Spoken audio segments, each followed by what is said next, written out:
afternoon and welcome to today's presentation, Lifetime Effects, Non-Use, Misuse of Sports Mouthguards.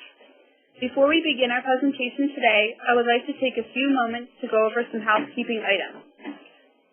We will be recording this webinar, and this webinar is CLE approved, and we will be asking that you enter a passcode for CLE credit a few times throughout the presentation.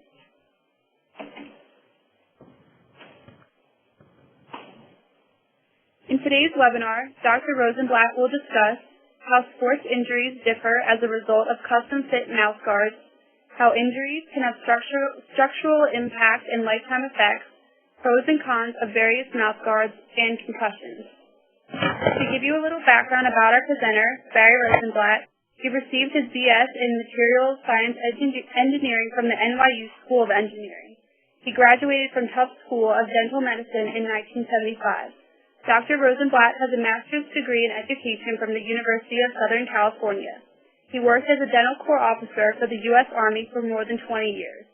Dr. Rosenblatt is U.S. Army certified in advanced trauma life support. He has maintained his own dental practice for 20 years where he practiced all aspects of dentistry, excluding orthodontics. He previously worked as a consultant as well as an assistant professor of biomedical engineering. For those of our attendees who require a code word for tracking purposes, the code word for today is dental. During the presentation, we will take short breaks, and during that time, we'll ask that you enter this code into the chat feature for CLE reporting purposes. The chat feature is located to the right of your screen. Please remember that if you are applying for CLE credit, you must log onto your computer as yourself. If you have attempted to log on and received an error, or if you are listening via telephone, please email the passcode both times it's requested, and please state the time that you have entered your code in your email. Also, please remember to complete the survey that will appear on your screen at the end of the presentation. As a provider of CLE credits, we are required to have supportive information that you have attended, and in many states the survey is required. CLE certificates will be provided within 28 to 48 hours via email. Dr. Rosenblatt welcomes your questions. Please use the chat feature to submit your questions throughout the presentation. We will take intermittent breaks so that Dr. Rosenblatt can respond. Thank you all again for attending today, and Barry, the presentation is now turned over to you. Well, thank you for the introduction. Just a statement I'd like to start with. I am not in practice at this time, and I do not have any association with any dental companies. In my practice, I designed and fabricated custom-made mouth guards for many years. Get on with the presentation. For 1 second. Sure. Could you just speak up just a little bit? Oh, sure. Thanks, so. That sounds much better. Okay. Well, I'll reread that then. I am not in practice at this time, and I do not have any association with any dental companies. In my practice, I designed and fabricated mouth guards for many years. Let's start with the presentation. All of you, the subject is Lifetime Effects, Non-Use, Misuse of Sports Mouth Guards. All of you are aware of concussions in football and hockey. The NCAA was accused of endangering student athletes. A preliminary agreement was reached for $75 million. This deal was a commitment for students' safety in college sports. This $75 million settlement is money to provide resources for research and prevention of injuries. This deal leaves the option for individual lawsuits to be filed. A new lawsuit brought against the NHL alleges that the NHL took insufficient action to reduce brain injuries caused by impact. About 4,500 former NFL players filed suit regarding concussions that have been settled for more than $870 million. All of these recent occurrences bring to light that sports injuries can cause lifetime effects. I feel that the misuse or non-use of mouth guards will be the next issue being brought to light and its effect on the body. Okay, we're going to go on to the next slide, and as I just mentioned to you, concussion lawsuits, NCAA and NHL lawsuits concerning concussions, the lack of custom mouth guards may be a cause of medical issues such as brain injury, oral and facial injuries, and the NCAA has a new protocol which ensures player safety and ensures safety precautions. As we go into the next slide, children and sports. Precautions need to be taken. Children in sports with knocked out teeth and facial fractures, custom mouth guards were not worn. Young adults and children in the ages of 15 to 24 suffer concussions in sports only second to car crashes. The 1996 National Institute of Health had that study. The Academy of Pediatrics, sport-related concussions in children and adolescents, football is the highest rate of concussions.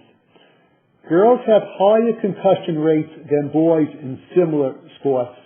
And I'll go into that in a little further detail in my presentation. Mouth guards is the most effective way to prevent dental injuries. It's very important in patients or athletes who have orthodontia because the teeth have become mobile from the orthodontics and the teeth can be easily avulsed.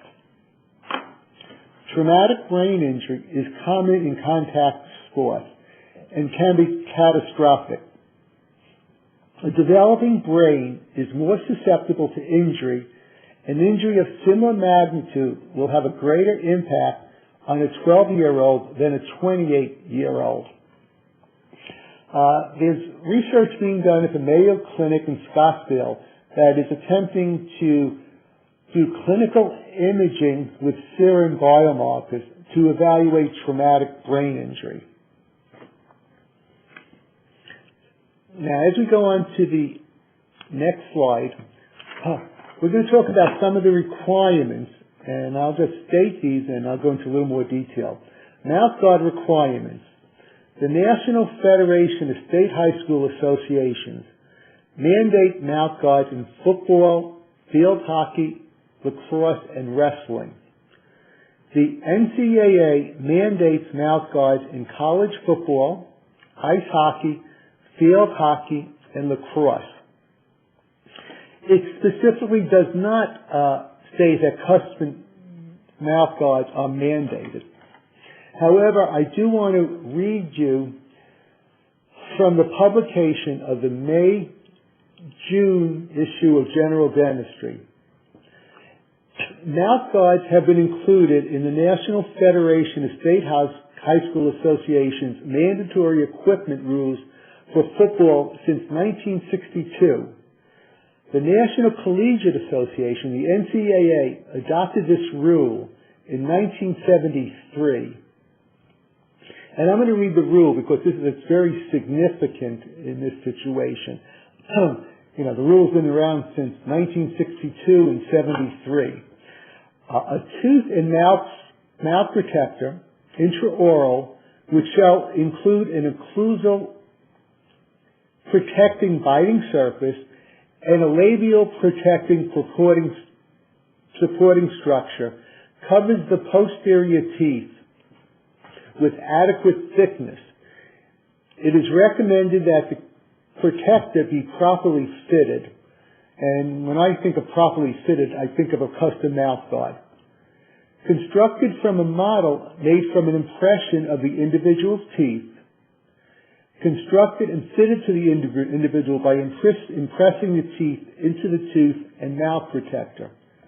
Now, I'm going to go into further detail with this and how the mouth guards are fabricated, the different types, and how I feel they help significantly protect the patient or the athlete from injuries.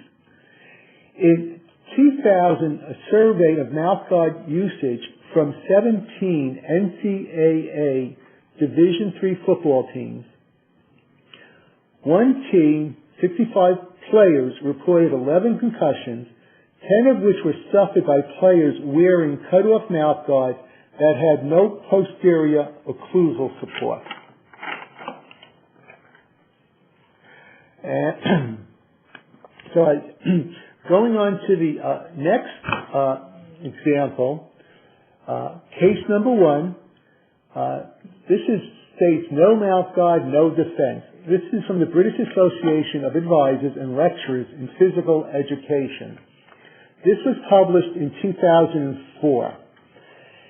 And it states that, first, nobody is claiming that a mouth guard offers complete protection. It clearly does not. But in some instances, it may reduce the severity of the injury not only to the mouth itself, but also to the brain. Now, as I go through some of the discussion of forces, since I'm an engineer, I'm going to get into a little discussion about Newtonian forces and how they would work from an impact to the face, skull, and jaw. Secondly, they said what is being advocated by both the medical fraternity is that where the wearing of the mouth guard is considered to be appropriate, then it ought to be professionally fitted. And professionally fitted means to take an impression and to have a mouth guard fitting the tooth structure and the surrounding tissues. A mouth guard failed to meet criteria associated with ease of removal, effective adhesion, comfortable breathing could prove hazardous to the wearer. And I will go into a little further detail of how the mouth guard should be fabricated. Now, the recommendations they have is keep parents and pupils fully informed about the school policy and recommendations, and understanding about the merits or otherwise of an item of protective equipment will enable informed choices to be made. Ensure that activity matches the capability of the participants, particularly when involving pupils in competition. Grouping pupils according to skill, fitness, and competence will produce a more predictable and safer competitive environment.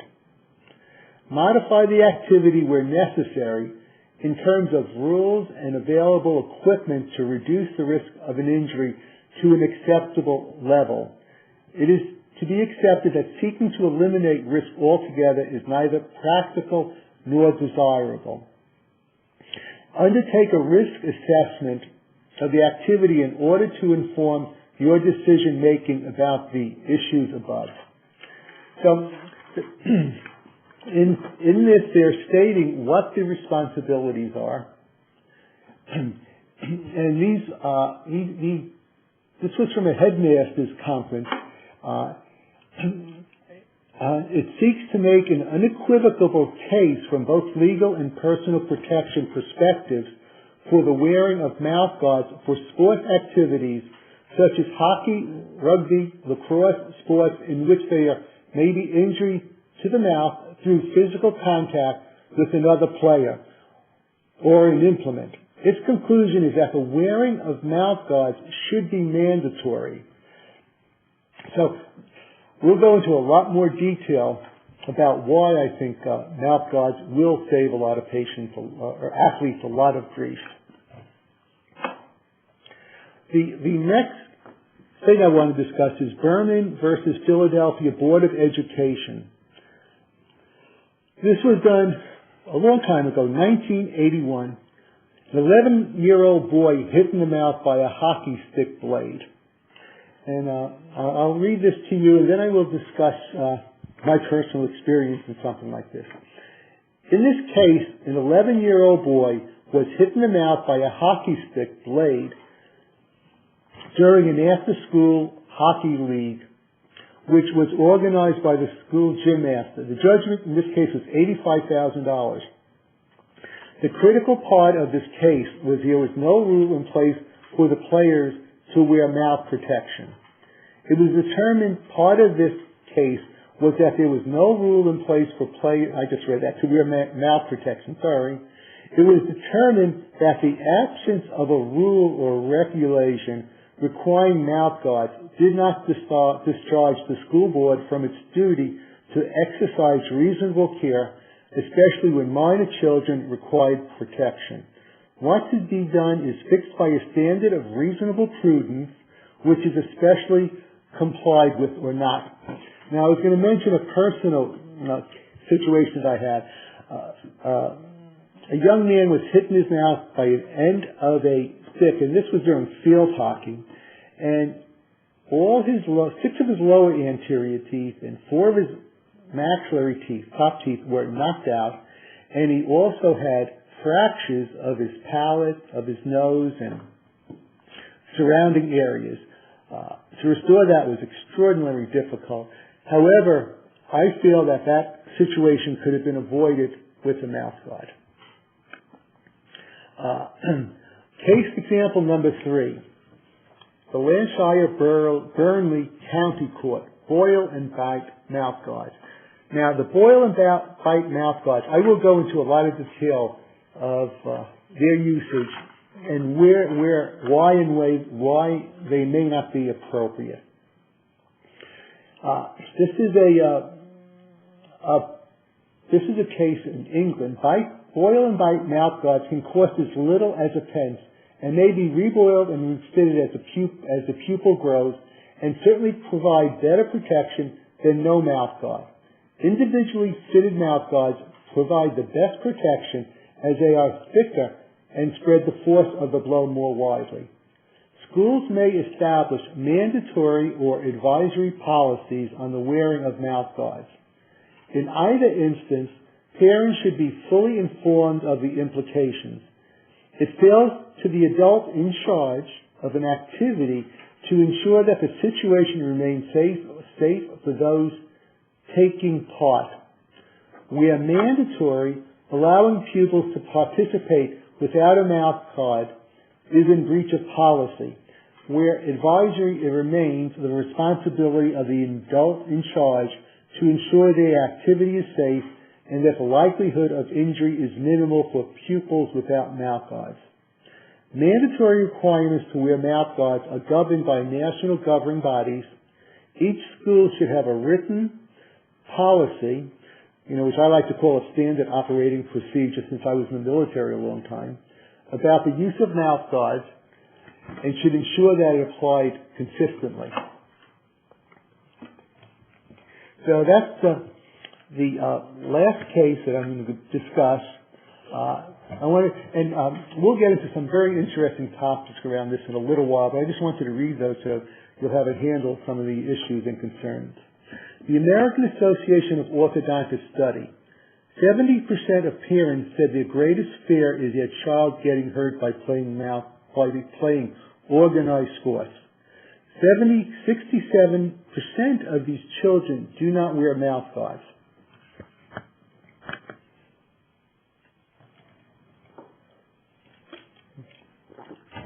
The June issue of 2014 of General Dentistry, study of high school football players. The ones who wore properly fitted mouth guards were 50% less likely to suffer concussions or traumatic brain injury than players wearing store-bought mouth guards. Mouth guard thickness is important. This study, at some time, I would like to go into greater detail because I would like to look at their materials and methods, because measuring concussions is a whole new issue that may be difficult to determine. Well, on this slide, we have a mandible on the top right, and on the bottom right, we have a skull. And we're just going to mention this about concussions. They're not always immediately identifiable. If someone's unconscious, he most likely had a concussion. But we'll go into a little more detail of how concussions are looked at and so on and so forth.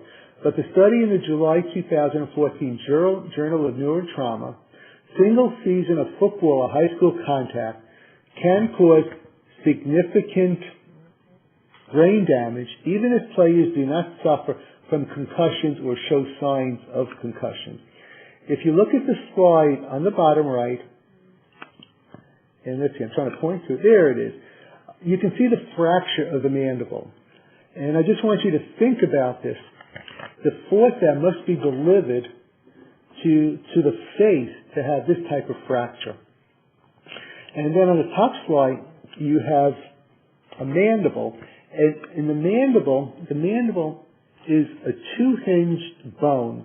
So think you can open and close it. And I just want you to try a little experiment on your own to see the movements of a mandible. If you open and close your mouth, that's one movement. If you move your jaw to the left and right, that's another movement it has. And then you can actually do a circular motion. So the jaw actually has a three-dimensional movement, and I will go into a little more discussion in a little while about three-dimensional moments and how that occurs. And certainly that's going to point to the amount of force that occurs in these situations. So let's go on. Yes, I did say that. Okay, let's go on to the next slide. Types of injuries. The top slide you see someone with the teeth knocked out. The bottom slide you see the central incisor. It's pushed back. Now that is tooth displacement. So when you have a situation with tooth displacement, the tooth is moved back, it's moved up, it can be moved in a couple of different directions. But often with this tooth movement, you most likely have a fracture, or you may have a fracture of the bone underneath the tooth. That's called the alveolar process. And that often occurs similar to what we call a broomstick fracture. So if you take a branch of a tree that's healthy, you bend it, the branch will break a little bit, but you can move it back in position. So that's a broomstick fracture. In this situation, you can move the tooth back in place, you can splint it and get it stabilized. So sometimes when this happens, the tooth is discolored, you'll need root canal treatment. The tooth may be lost. Now sometimes when this tooth is lost, it takes a lot of the bone with it, so it's a very significant problem. And some of the other dental issues or tooth issues are tooth fractures, soft tissue injuries, lip lacerations, and sometimes someone has orthodontic braces. It really gets quite a bit of lacerations and cuts for the patient. So as we go on to the next slide, we're going to go into some more of the fractures of the mandible. And a while ago I asked you to, do all those rotations. Hopefully everybody's done with that now. So the types of fractures that can occur. You can have major fractures of the upper and lower jaw. And in this diagram, I'm showing fractures in various bodies of the mandible. The anterior one is the symphysis. Then you have the angle in the body of the mandible. And you have the TMJ. And you can have a fracture of the TMJ. Now, again, I want to point out the TMJ, the mandible, and the associated opposing side of the mandible, when you get a force to that, and when you attempt to do that rotational movement, if you get a force to one side of your face, it puts quite a bit of force on the other side, or as we say in terms of physics, you get a large moment or torque. The other fractures of the jaw that can occur is fractures of the maxilla, orbit. You can get acute TMJ pain or problems, and I will diagram a little later on how this rotation can cause significant trauma to the TMJ. So as we go on to the next slide.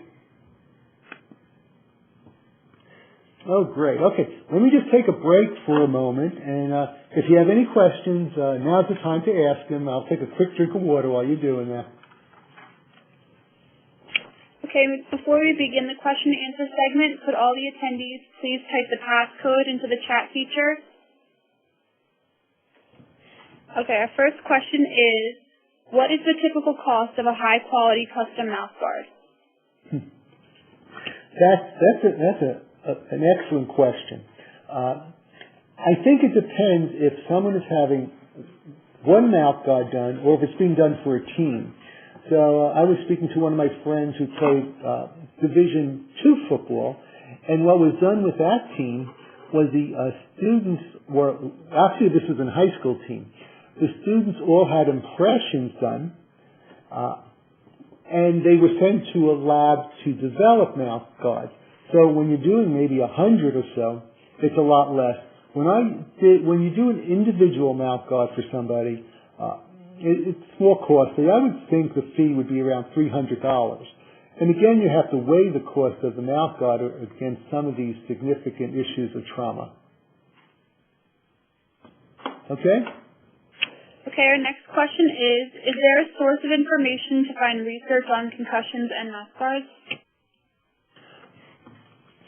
The issue with concussions is a very difficult one, because as far as I know, the only way to fully measure a concussion is post-mortem. So if someone receives trauma to their face, the mouth guard is absorbing energy, and the question is it also preventing some damage or traumatic brain injury? And there was a case law in physical education that I wrote and about a case where they talked about concussions and mouth guards. I think what needs to be done, this was from the book Case Law in Physical Education and School Sport by Peter Whitman, 2005. So let me go on. Is there another question? Yes.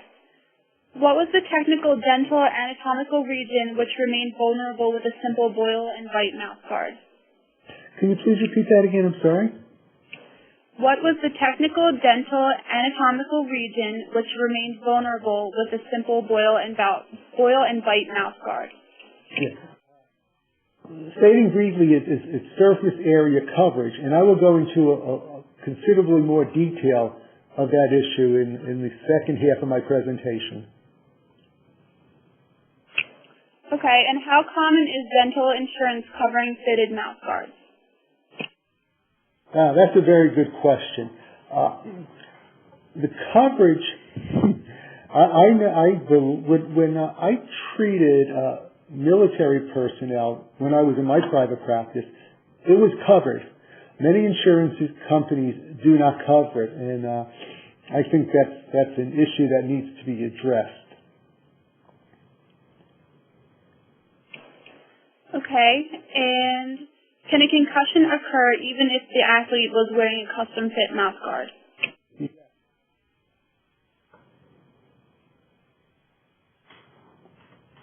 Yeah.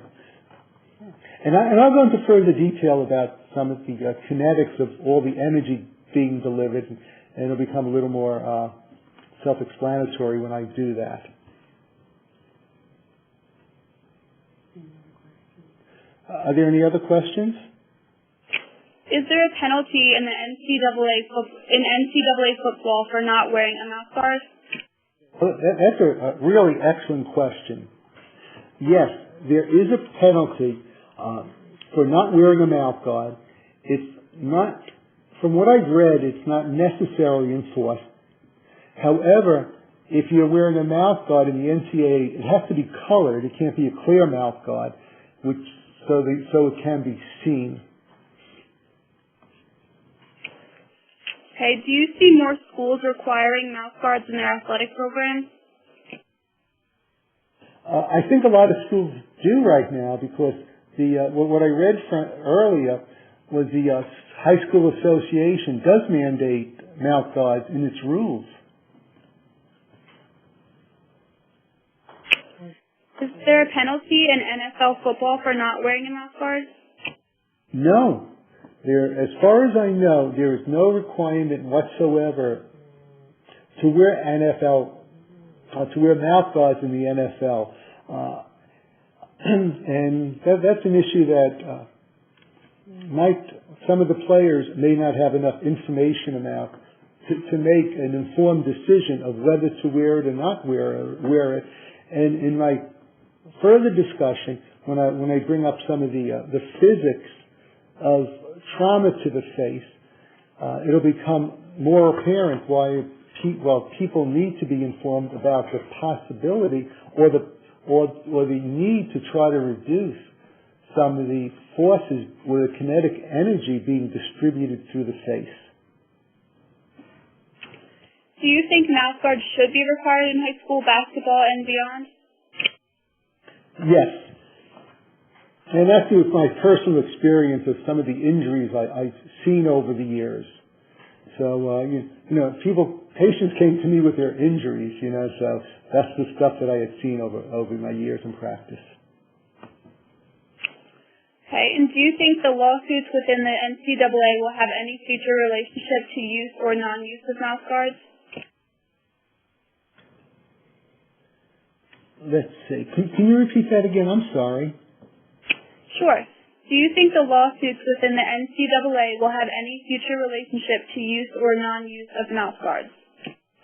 Yes. As I said in my presentation, there are lawsuits was settled in the NCAA to have equipment for students to have adequate productive equipment. So, basically I feel the misuse or non-use of mouth guards will be the next issue being brought to light and its effect on the body.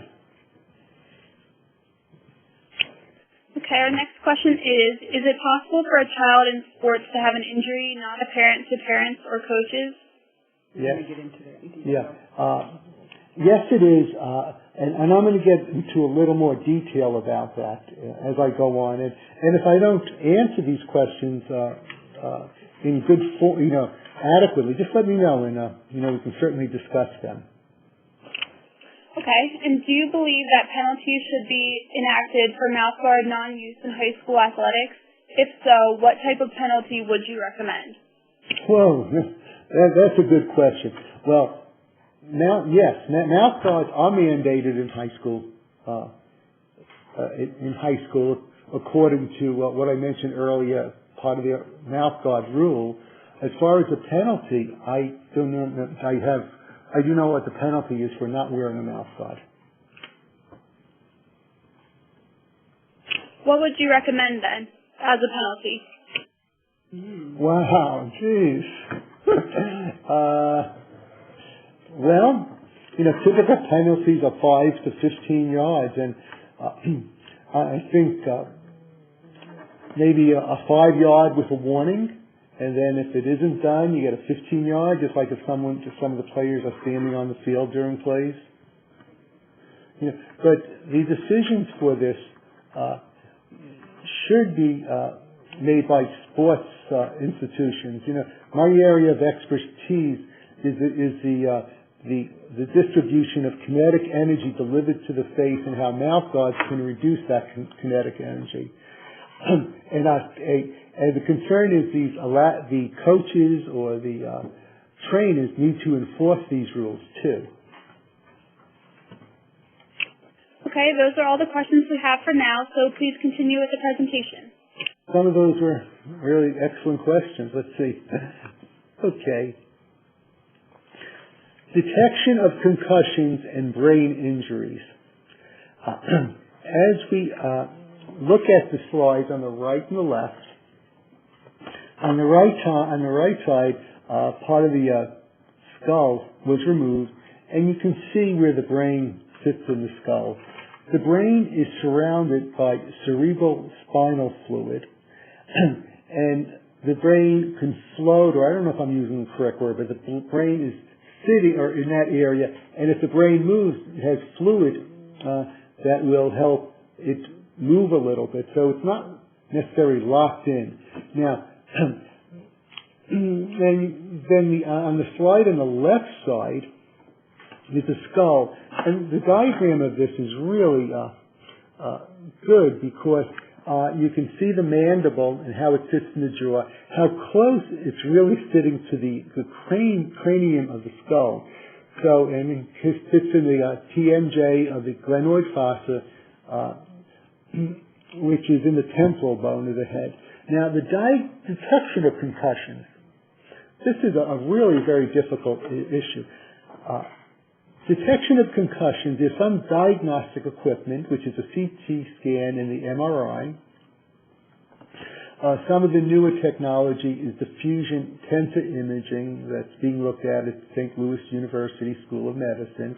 I mentioned earlier some imaging is being looked at in Scottsdale.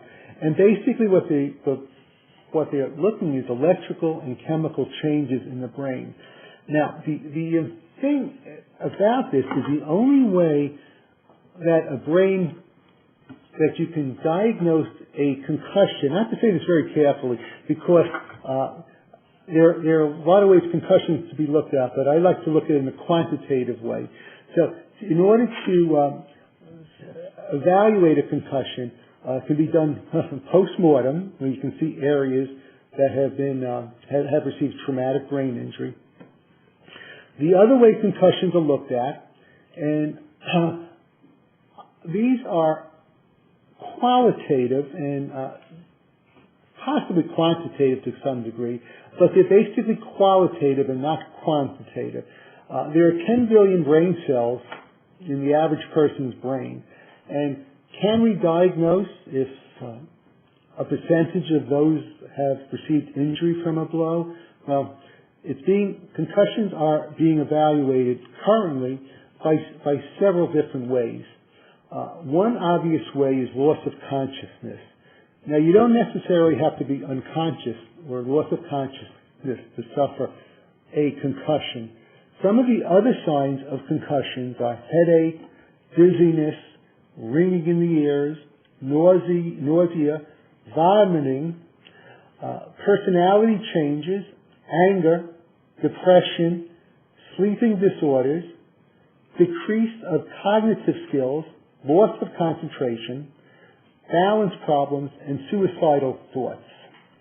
So with some of these various issues of concussions, we've read about some professional players having significant anger, personality changes, and we don't necessarily know if that's a result of traumatic brain injury or not. Now, I am certainly not an expert on concussions, but I just wanted to mention this list to you so that when I discuss further on in my discussion the transfer of forces and how that can possibly affect the brain. So I think this will feed into the next slide. Now, mouth guards. How mouth guards work. And this is really the big issue. Mouth guards dissipate forces through the material. So in a way you can look at it like a shock absorber, where the material absorbs some of the kinetic energy. The mouth guard can slow the deceleration of the impact. The mouth guard spreads the force of the impact over a larger surface area. And this is one of the important things that a mouth guard does. So you're not limiting that force to a small area, and stress is force per area. The mouth guard absorbs energy of the blow to the face. And the other important issue is custom mouth guards does not allow the player to remove it easily. And it also allows the patient to breathe a little bit better. Now, when we look at these slides, again, I'm showing you the position of the mandible in relation to the chip of the rest of the mouth. Now, earlier on, we did an exercise where we moved the jaw up and down and left and right. Now, if you want to, try placing pressure on your mandible, and you might feel some movement on the other side. So when you get a blow to some part of the face or the mandible, it transfers that kinetic energy to the other side. And again, in this kinetic energy, we have a three-dimensional moment. And a moment, for instance, is if someone's on a seesaw and you press on the other end, since you're that distance away, whatever it may be, you don't need to apply as much as a load because you have a moment or a distance away from the other side. So the mandible, when it receives force or a blow to one side, is transferring that three-dimensional moment to the opposing side. And I have some other good diagrams that are very, very good with that. And we can go over the bones of the skull, and certainly we have the cranium, the temporal, maxilla, frontal bones. Now, I don't want to give you an anatomy lesson at all. However, bones have a certain property. One of the properties of any material, whether it's a mouth guard or whether it's bones in your face or head, is they have elastic and plastic properties. The elastic properties allow bone deformation, so you're actually able to bend the bone a little bit, and the other property is fracture. So when you have the fracture, I always want you to think of the amount of force that's needed to fracture a jaw. So we'll go on to the next slide, and we'll fit into the next slide. I just wanted to go over some facial bones. And now, we were talking about forces again, and this is the area that I like to discuss. Dissipation of forces. Forces from mandibular impact would be attenuated with a mouth guard, resulting in fewer injuries. This goes back to the time of Stenger and others in 1964.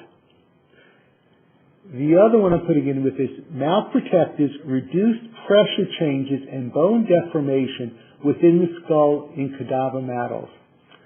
A decrease of 50% in the amplitude of intracranial pressure after a blow to the chin. That was done by Hickey in 1967. So, in this study, and I just want to reiterate, you saw where the mandible fits in the skull and how close it's really to the brain. So in this study, we have a red line and a black line. The red line is with the mouth guard in place. The pressure is about 1/2 of where the mouth guard is not used. So the mouth guard is absorbing a lot of this energy, so it doesn't reach into the cranium. And what's also important about this is the amplitude is 1/2, as I mentioned, but the slope of the mouth guard goes down much more slowly than the slope without the mouth guard. So the intracranial pressure is there for a longer length of time.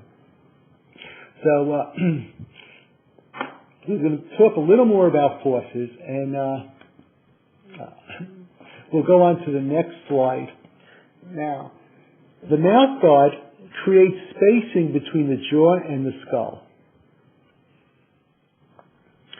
So in this cross-section, we're seeing a mouth guard in place, and the mouth guard protects the teeth, it protects the surrounding structures, it absorbs impact from blows to the jaw. And you can see where this is placed, and I mentioned for probably maybe several times the rotational forces that occur when a mandible is struck and how it affects the other side. You can see the vertebrae and how close this is to the vertebrae. So anything that can be absorbed before it reaches other structures of the face I think is a great asset to use in sports. So as we go on to the next slide, this is a very recent study. It's impact absorption and forced dissipation of protective mouth guards with or without titanium reinforcement. This article included basically two studies. One was with the mouth guard material, and one had a titanium reinforcement in the material. In effect, there was no difference in the results with these two materials. The authors were Kataki, Setzler. This is in the Journal of the American Dental Association. The recommended thickness of a mouth guard is 4 millimeters, and in this study they did a drop test where they created models of a patient's mandible and maxilla.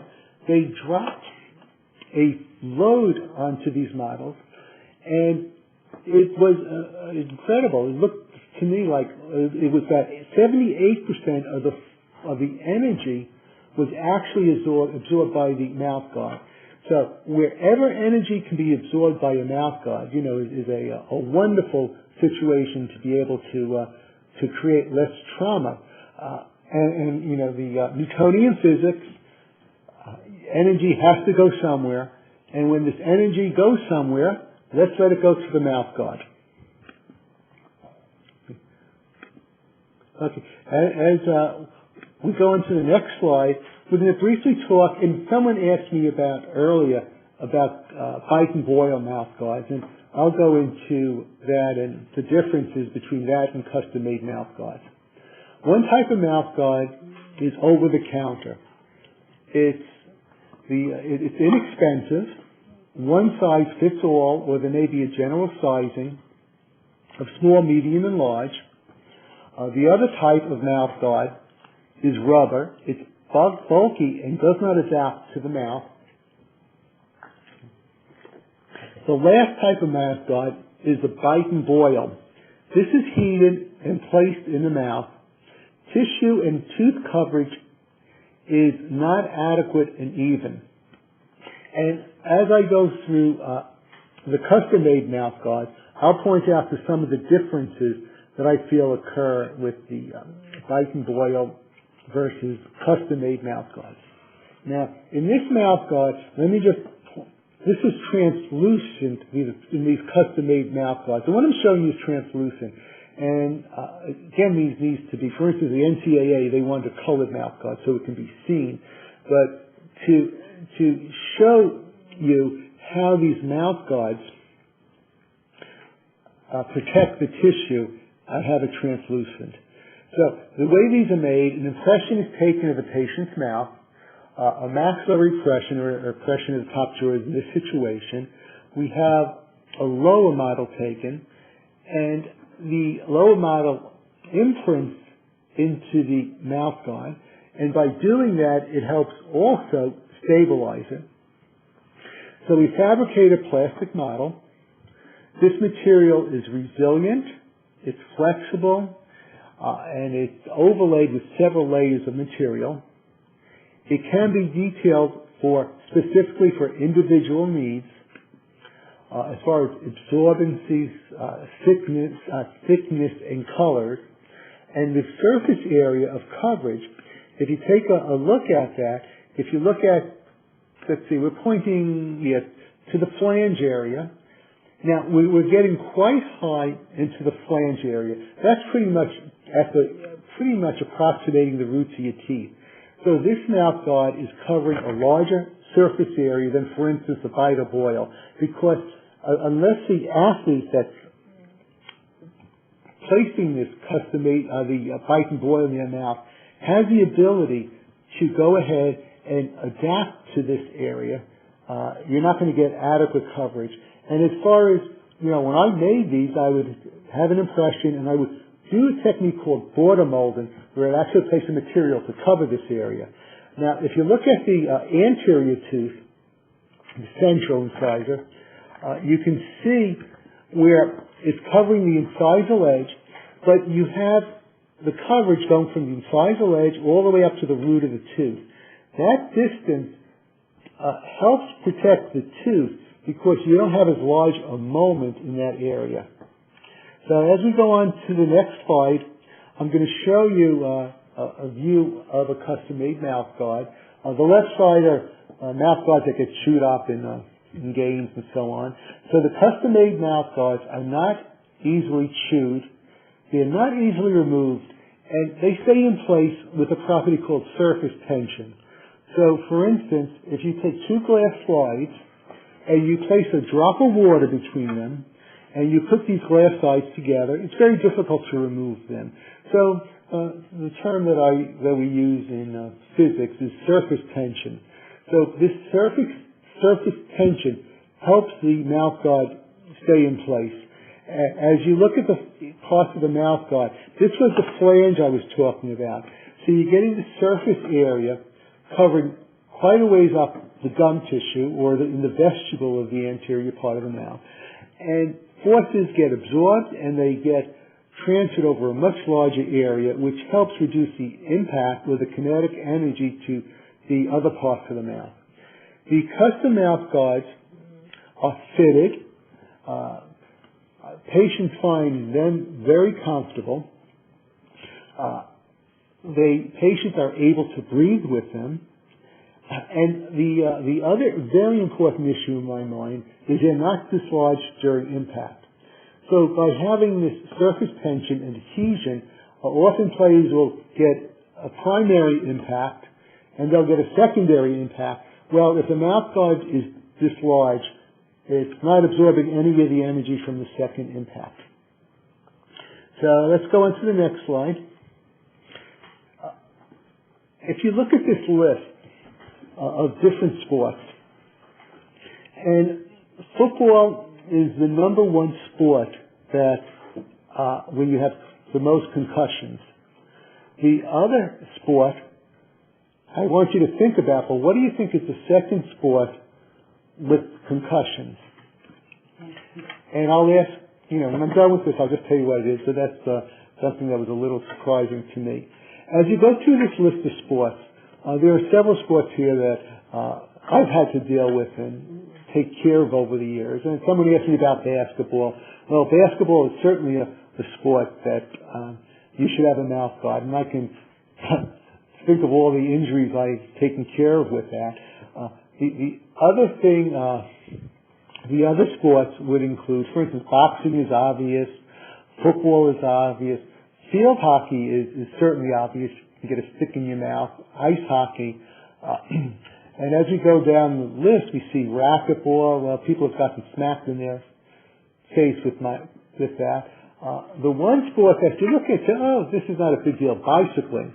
Well, depending where you live, a lot of people will, if they go into a Starbucks or something, they'll take the wheel off the front of their bicycle.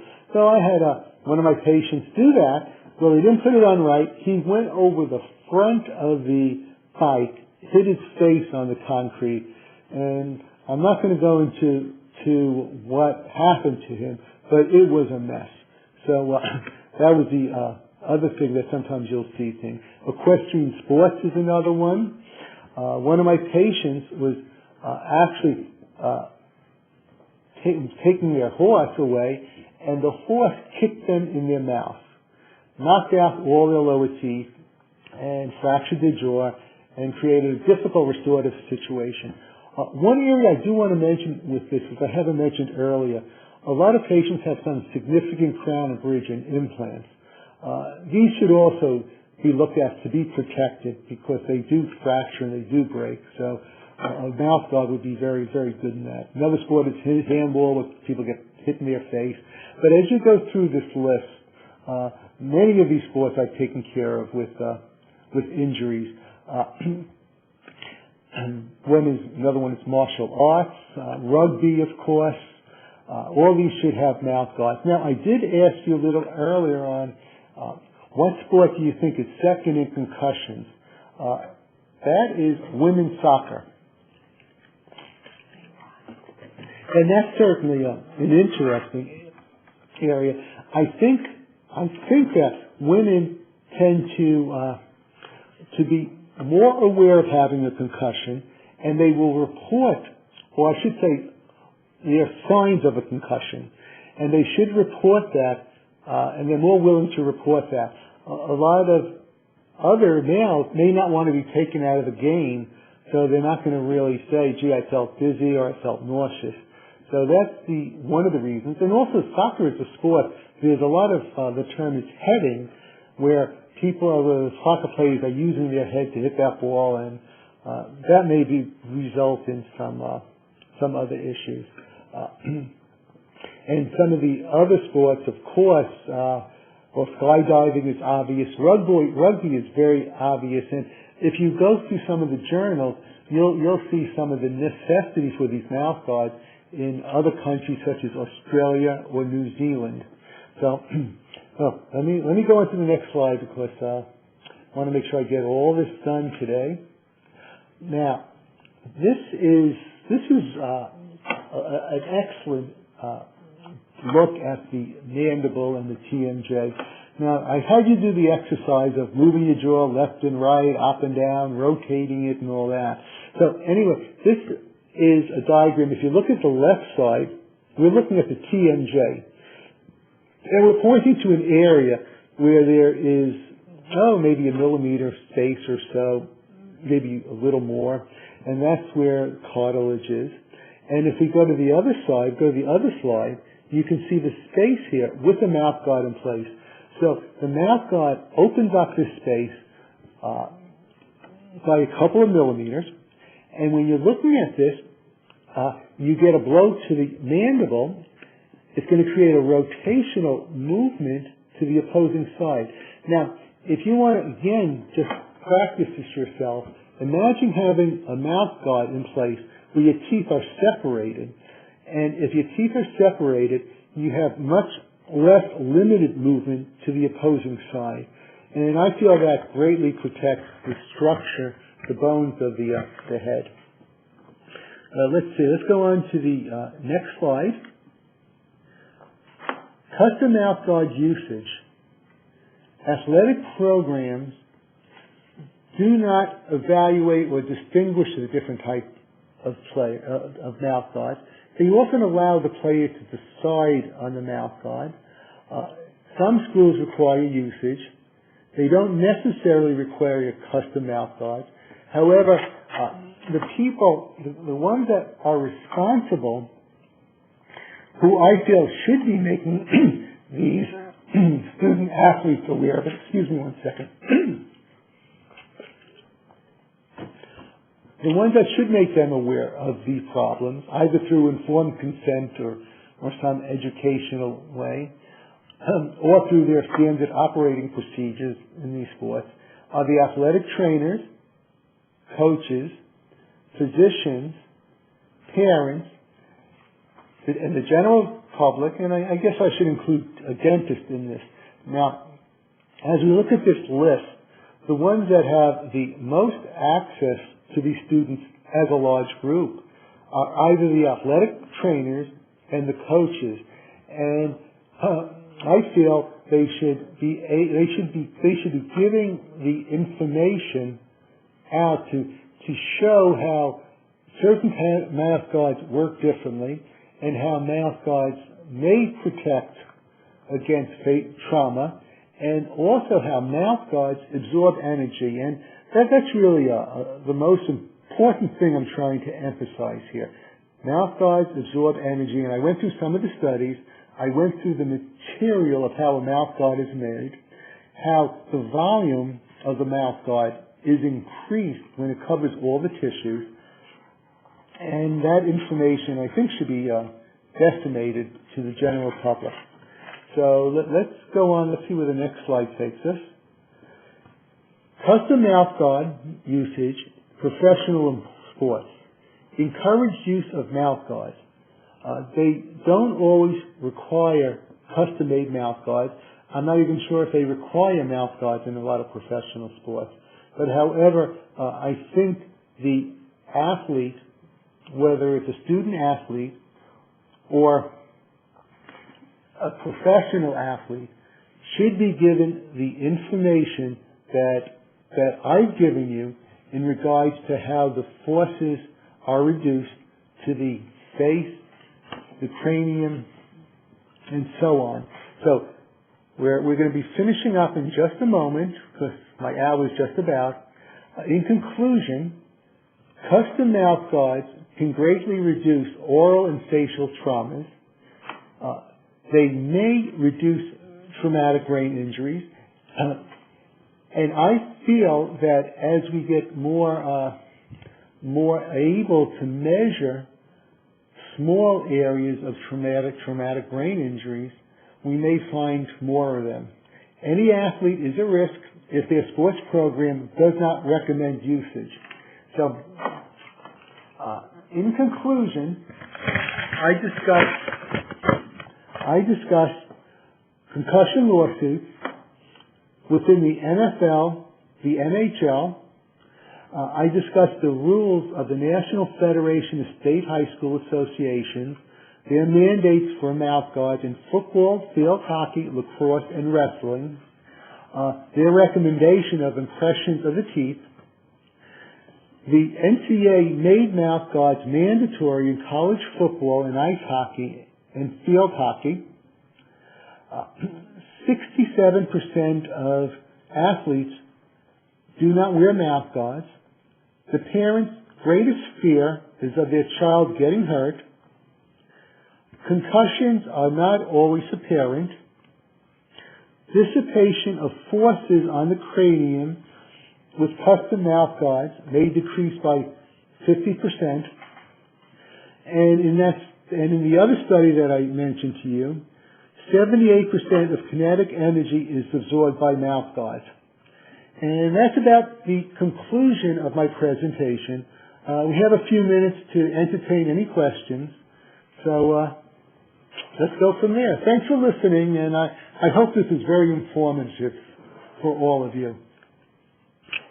Okay, thank you very much. And could the attendees please type the passcode into the chat feature again?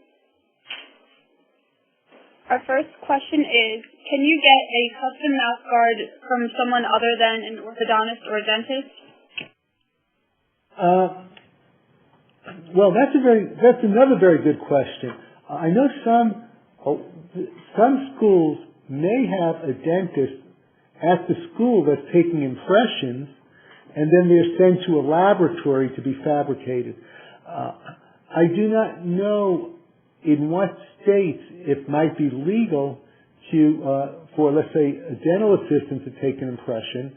There are some states where it's legal, but I think the real big thing that it should be done by a dentist is the liability issue to make sure it's being properly fitted, that the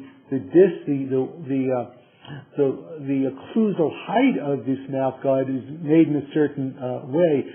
In my career, I made mouth guards for well over 15 years, and I would take into consideration some variance in the patient's mouth in order to have the forces dissipated as much as I could through the mouth guard.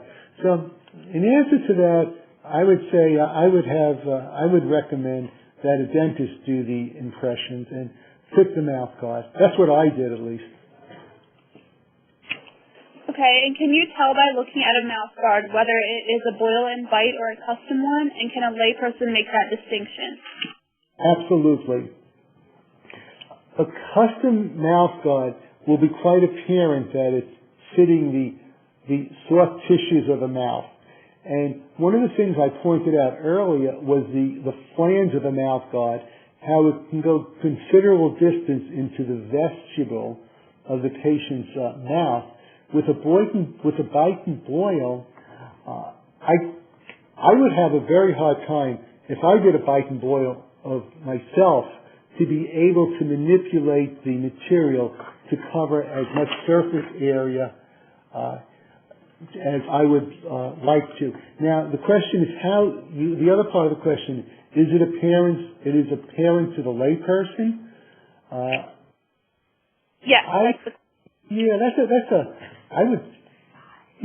I think it has to do with the coverage and the size of it.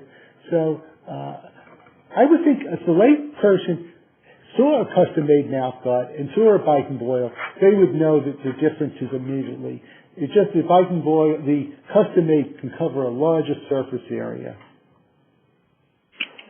Okay, and how long does it take to obtain a custom mouth guard?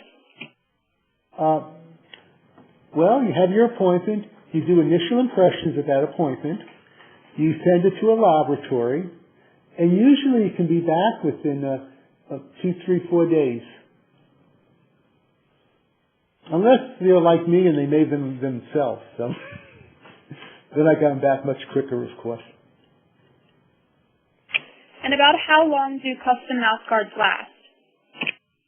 Well, that's another terrific question. Geez, a custom mouth guard. Well, first of all, in a child, as a child grows, the shape of his mandible and maxilla changes. So if he's going through a significant growth spurt, that mouth guard might have to be changed quite frequently. I don't want to say a time because, you know, you'll have some younger people that will grow quite a bit within a 6-month or a year period, and others will not. The other, if it's an adult, I've had made mouth guards for patients that last, maybe a year, 2, 3 years. Now, it depends on what they did. Some of them had the habit of just chewing into it, you know, as a habit while they're waiting. Instead of chewing gum, they're chewing their mouth guard.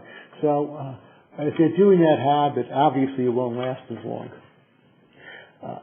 The bite and boil, because when that's being done, you are not necessarily having that 3 to 4 millimeter thickness on the occlusal plane.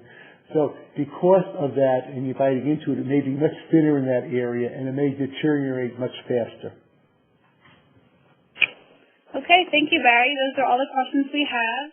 So now we're going to go over the CLE information. This webinar is eligible for CLE credit in California, Illinois, Minnesota, Missouri, New Jersey, Pennsylvania, and Texas. To ensure that you receive your CLE credit, please complete the survey at the end of the presentation. Also, this is a reminder that the CLE certificates will be provided within 24 to 48 hours via email. In addition to being your best source for testifying and consulting experts, TASA also offers e-discovery and document management solutions, free interactive webinars, research reports on expert witnesses such as the Challenge History Report 2.0, the Professional Sanction Search, and the Expert Profile 360. I want to take this opportunity to thank everyone for attending, and most especially Barry Rosenblatt for his time and effort in creating this presentation. If you would like to speak with Dr. Rosenblatt, or if you would like to speak with a TASA representative regarding an expert witness for a case that you are working on, please contact TASA at 1-800-523-2319. This is a reminder that we will be sending out a link to you tomorrow with the archive recording. The archive recording will also be posted in the Knowledge Center on TASA's website. If you have any questions or comments, please email Carol Kowalski. Thank you all again for attending, and have a good day, everyone.